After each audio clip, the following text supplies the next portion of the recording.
Okay, here we go. We're going to start off with a definition. The square root of x squared. Your temptation may be to say that it is x, but what if x was negative 3? The square root of negative 3 squared is not negative 3. The result of this is the principal square root, or the absolute value of x.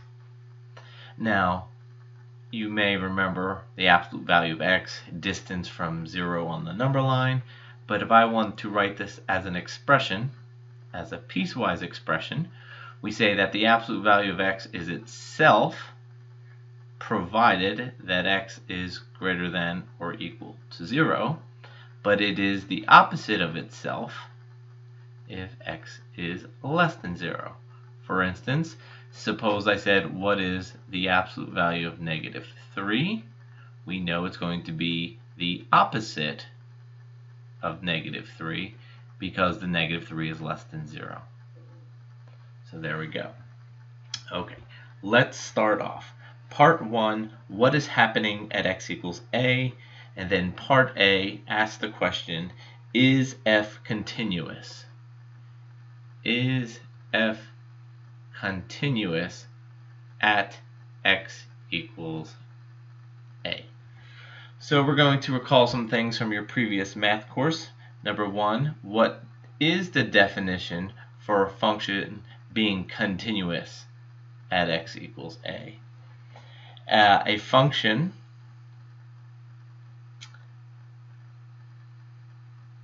f is continuous at x equals a if and only if, so I write the double F, if and only if the limit as x approaches a of f of x equals f of a.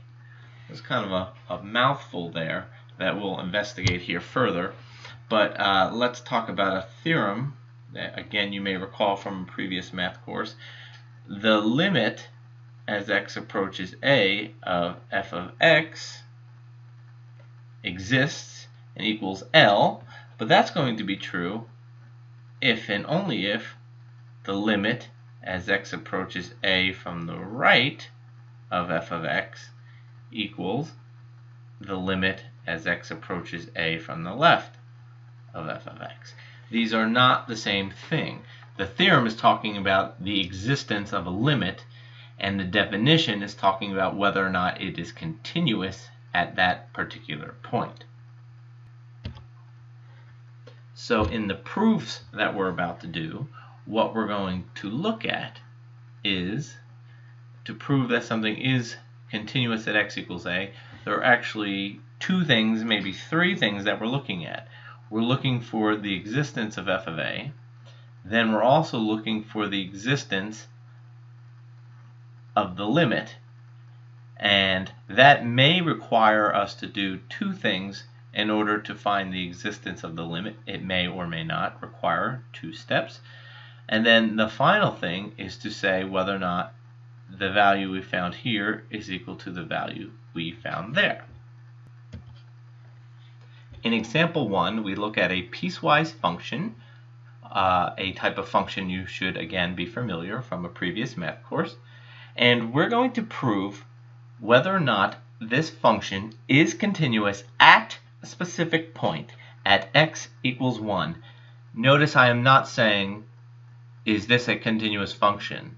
That's not what I'm saying. I'm saying, is this a continuous function at a particular point? And that is something I really want to emphasize here. I am going to ask that you do these proofs in 3 parts.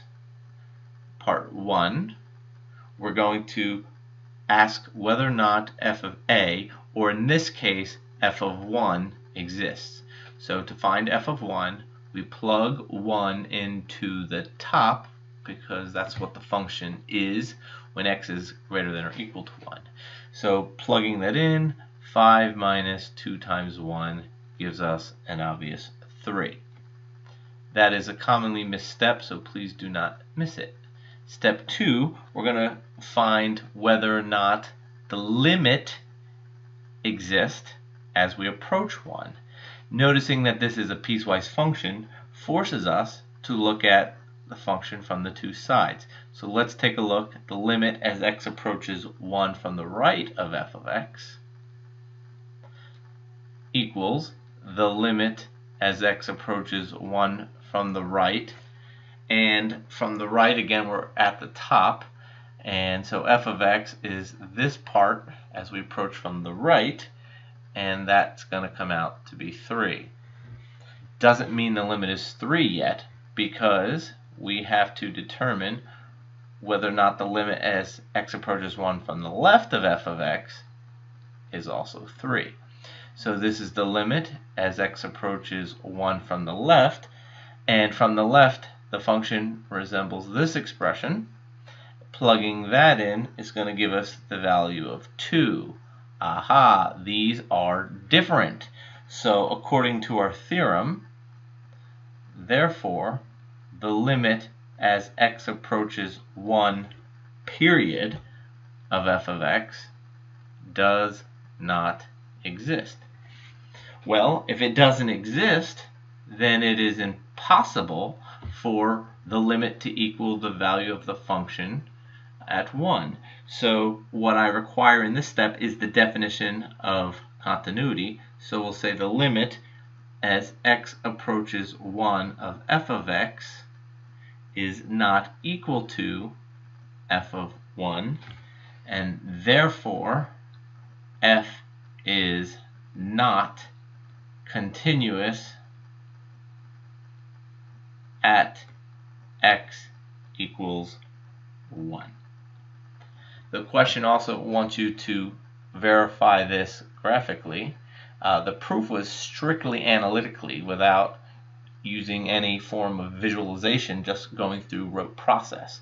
But if we were to graph this, to the right, it's going to be a quadratic that starts at this point here. Ordinarily, this, actually let me sneak in another guy here. Ordinarily this function, because it's shifted up 1, would look like this, but we only want the portion greater than or equal to 1, so I'm going to shade this part in. We have the quadratic. Now I'll pick a different color, and to the left it's a line, and the line is going to have an intercept of 5 and a negative slope, and it's going to come down, and at the value of 1 is going to be 3, opposed to it being 2 like it was in the quadratic. And so the purple together with the shaded white, not this portion here, but the purple together with the shaded white is the graph of f of x, and we can clearly see it is not continuous. As I draw down here, I would have to pick up my pencil, and you may recall this as a jump discontinuity at x equals 1. You see here in example 2 we have another piecewise function, but before I check whether or not this is continuous at x equals 2, I want to take a look at this expression here. So I'm just going to come over to the margin, and I'm going to write this expression without the absolute value like we defined in the very beginning. So this is piecewise also, that says x minus 2 as we see it, provided that x minus 2 is greater than or equal to 0. And it's going to be the opposite of x minus 2 on the top, provided that x minus 2 is less than 0. Putting that all together and simplifying, we have that this expression will equal 1 when x is greater than or equal to 2, and the expression will equal negative 1 when x is less than 2, but finally will equal 0 when x equals 2. Okay, so I made a classic mistake here, and I picked it up because I see that this can't equal and equal at the same time. The mistake was made here. Okay, can you think why that mistake is? Well, in the denominator, x can never equal 2, so I'm not permitted to use this statement here. I have to strictly say greater than. So when x minus 2 is greater than 0, which means I can eliminate that equal sign there. So there we have g of x now simplified. We are ready to do the proof. Part 1. Again, we are proving whether or not g is continuous at 2. You should have some intuition. It's pretty clear, but let's go systematic analytically here. So first thing, the existence of g at a, in this case a is 2, and g of 2 is defined here as being 0. Next, does the limit exist? This is again piecewise, so we're going to investigate from directions. The limit as x approaches 2 from the right of g of x, notice I always write the generic first, is the limit as x approaches 2 from the right. Now the function g to the right of 2 is just the number 1, and the limit as x varies of a constant is that constant. And let's take the limit as x approaches 2 from the left of g of x, which is the limit as x approaches 2 from the left of -1, which equals -1.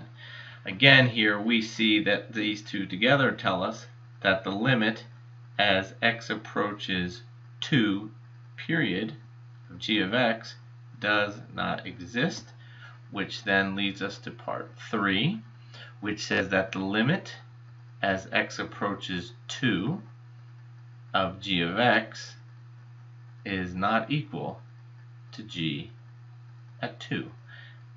Consequently, g is not continuous at x equals 2. Let's support this graphically now. Here's our quick set of axes.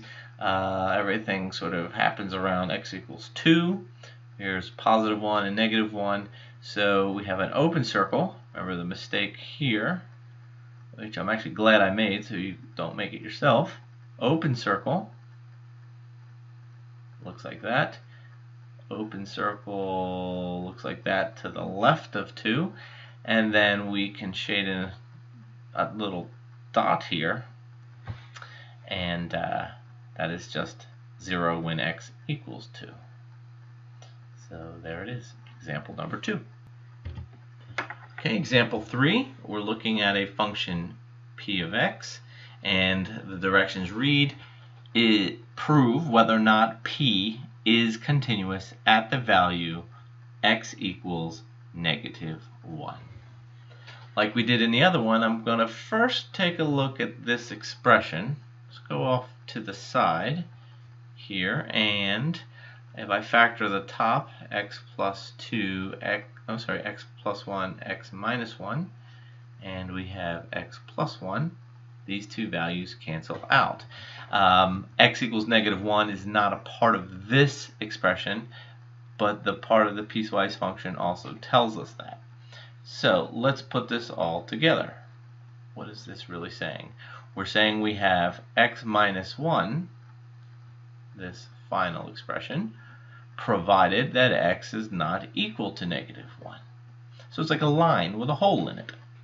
And then the value is equal to 4 when x equals -1. So p is defined at -1. And let's take a look at the graph first. Normally we've been doing analytic first.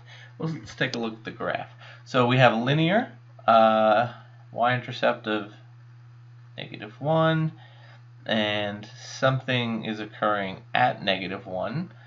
That would be -2 with a hole there.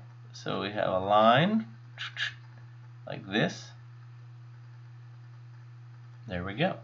And then when x equals -1, we have a +4. So this is like a removable discontinuity. Very easy to see that it is not continuous, but we want to make sure we go through our steps to prove analytically that it is not continuous. Step 1. P at a, or in this case -1, is equal to 4. That was defined for us. Step 2. So the behavior to the left of -1 is the same as the behavior to the right of x equals -1. So we don't need two limits here. We can simply say that the limit as x approaches -1 of p of x period is equal to the limit as x approaches -1 of, I'm going to just be real formal about this. Okay, so that'll be the behavior to the right and left, which is then equal to the limit as x approaches -1, as we showed earlier, simplifying, equals -2. Please note, this limit does exist. There is a limit of the function. The limit is -2. So the limit exists. In a separate question, on a test perhaps, if I say, what is the limit and does it exist? The answer is yes, and the answer is -2. It is not continuous, however, because in step 3, we say now that the limit as x approaches -1 of p of x is not equal to the value of p at -1, showing me you know the definition of continuity. Therefore, once again, p is not continuous. I should not stop there. I have to say at x equals -1. That is the end of part 1 of lesson 1. Lesson 1 is not finished. That's just the first part of lesson 1.